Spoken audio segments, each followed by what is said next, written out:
are certain sounds. I don't just hear them. I see them. Hi guys, how are you? How are you doing? Hi, good. How are you? I'm good. I was a little bit worried, concerned about being so close to a microphone, speaking to, especially to Jasmin, to be honest. What are you talking about? That's a good idea. She needs to make microphone contraptions. The sequel. So first of all, congratulations on the movie. It was really good fun, but it was really out there at the same time. Obviously, I love music, and I love that people, whenever they go for a new album, they try to get as experimental as possible. I never imagined that someone would be quite as experimental as this. So, Alex, can you just kind of briefly outline where this idea came from? I know it was a short film previously. No, where did that seed come from? So, I mean, it kind of traces all the way back to this documentary I produced called 808 about the 808 drum machine that was at South by in 2015. It kind of took over my life for 5 years, and also prompted my move to the US. So so a drum machine taking over my life could only be followed by the idea of killing somebody with a drum machine. And makes sense. Logical next step. Yeah, and so the idea, I was shifting towards genre films, mostly still producing. But as I wrote stories, I was encouraged to direct, and then when I had the light bulb moment about the drum machine killer contraption thing of the short, it took a life of its own, and while touring it, the feedback I was getting was mostly about Alexis, about the character. Right. We got wonderful selections in many great genre festivals, and all the effects, everything worked, but again, the questions were mostly about Alexis, and as a character, I felt that I couldn't be done with her, and this is where I embarked on writing this very different journey or expansion of our universe, and shifted from horror to more of a character thriller.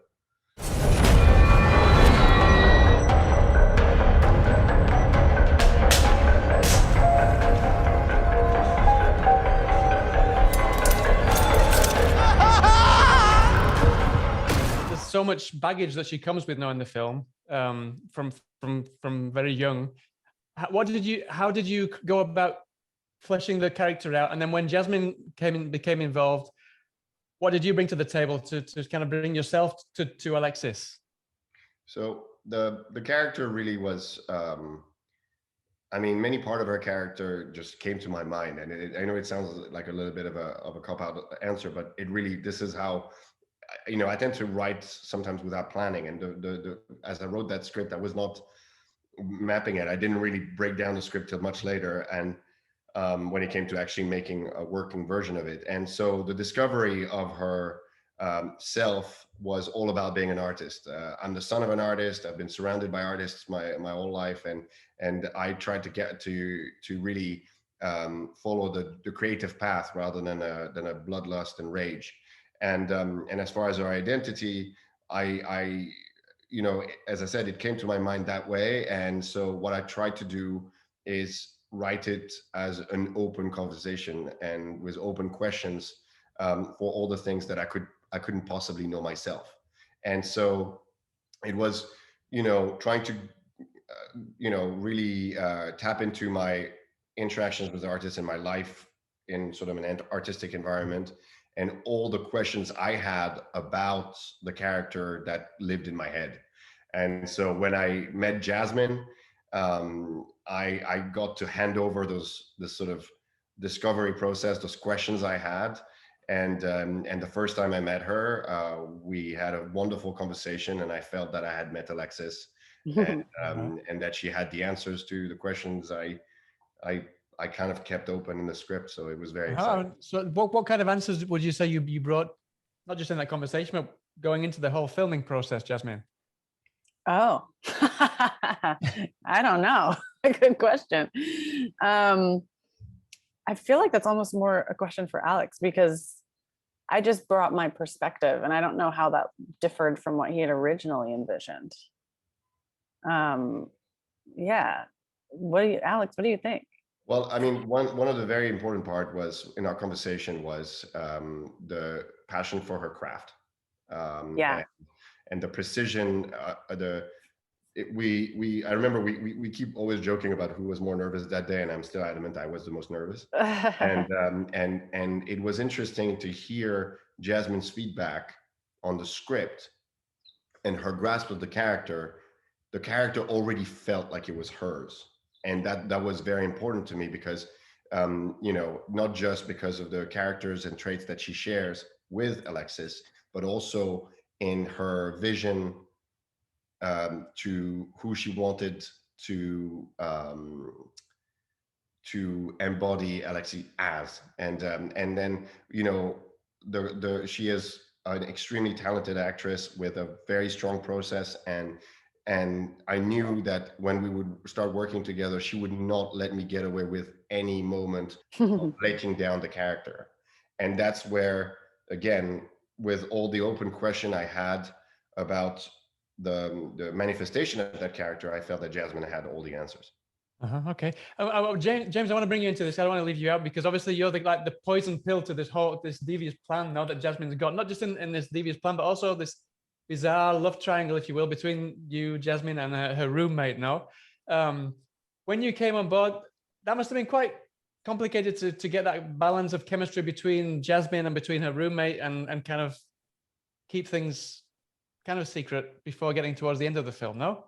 Yeah, well, I think it was a really fun experience, and I came onto the film after they'd been shooting for a while, so I found these two roommates that really felt exactly like roommates. So for me, the uncomfortable dynamic between my character and Jasmine's was really easy and natural because they had this really strong relationship, and I'd have to come in and monopolize some of the time of Marie, and to this, it was just a really natural kind of a really natural, uncomfortable love triangle straight away. So I think it was, without giving anything away in the film, it was really enjoyable to kind of be this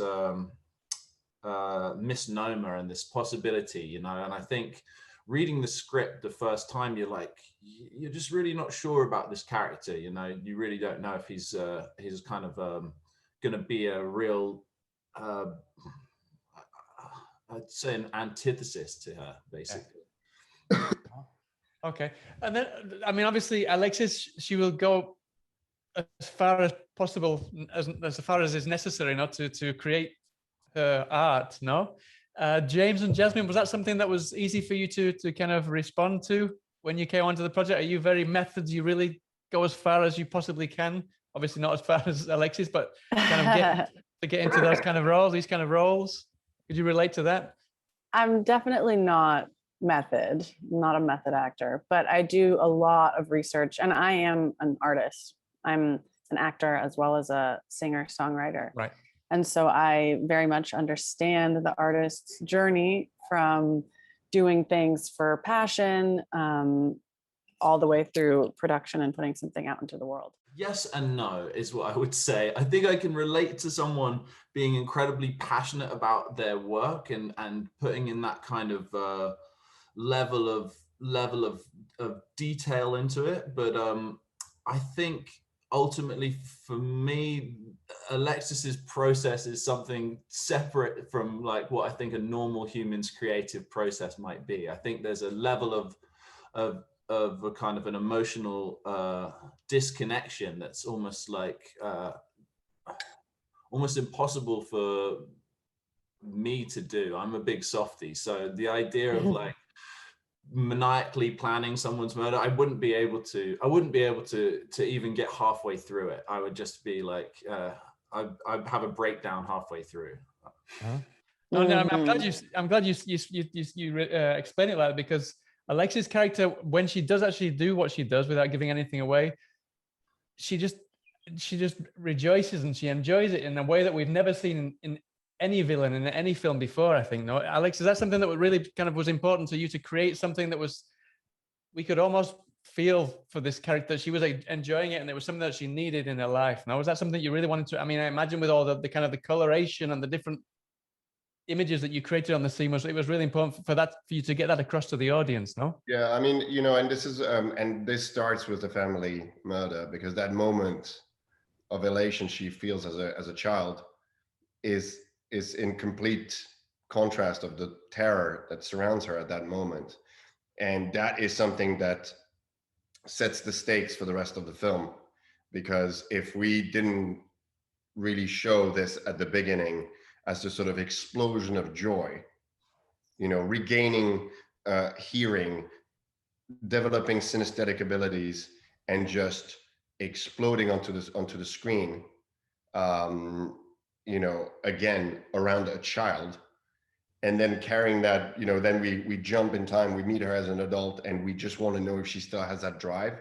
The synesthesia is a great way to, first of all, synesthetic abilities are fascinating, because the idea of experiencing sound in a new dimension is something that I find incredible. And painters and artists who have those abilities do talk about it as something to cherish.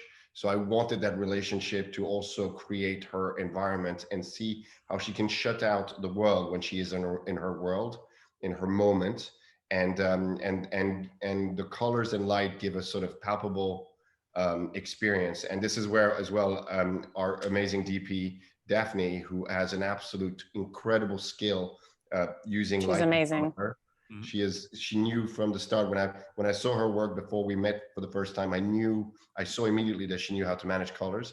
And so the idea of what we could add in VFX afterwards could not happen without creating in situation an environment that started all the way behind the character and would come before, and we would experiment on set with lights to create the movement without everything that we now see on screen. Right. And that is because we needed that intensity.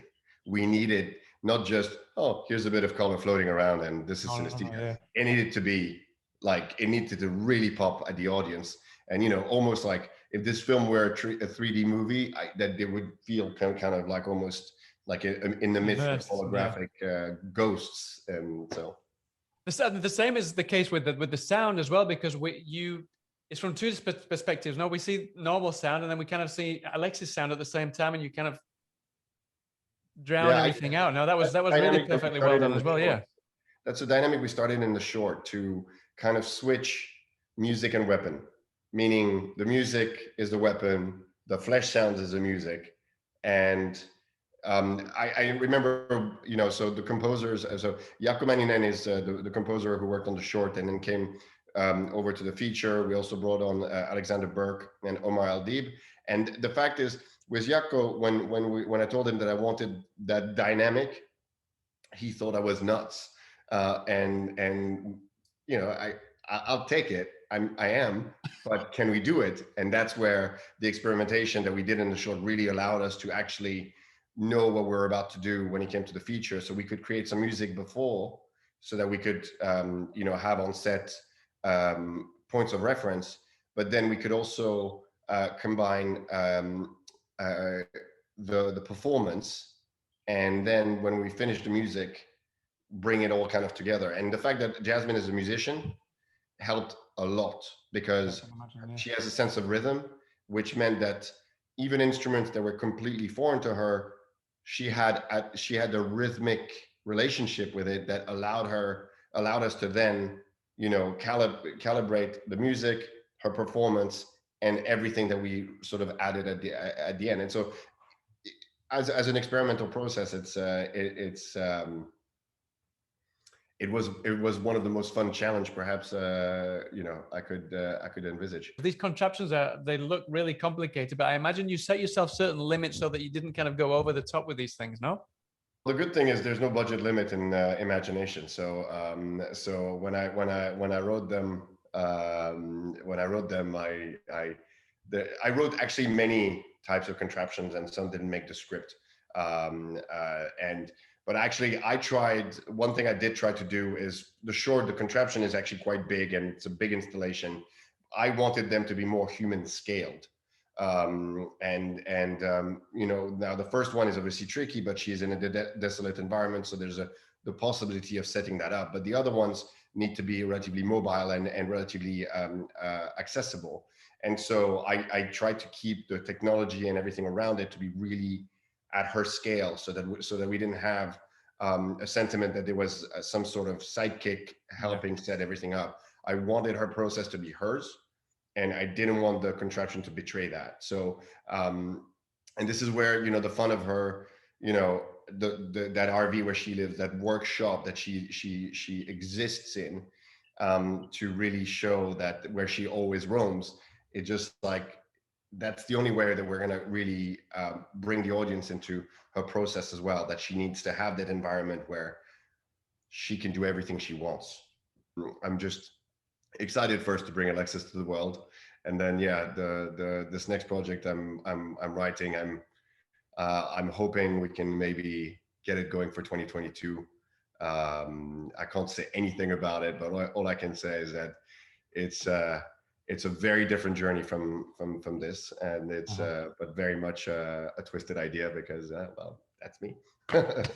Well, thank you so much for your time, guys. I wish you the best of luck with this film, and I hope to speak to you again sometime in the future. Thank you. All right, take care then. Bye then. Cheers. Okay, call 911. What the fuck?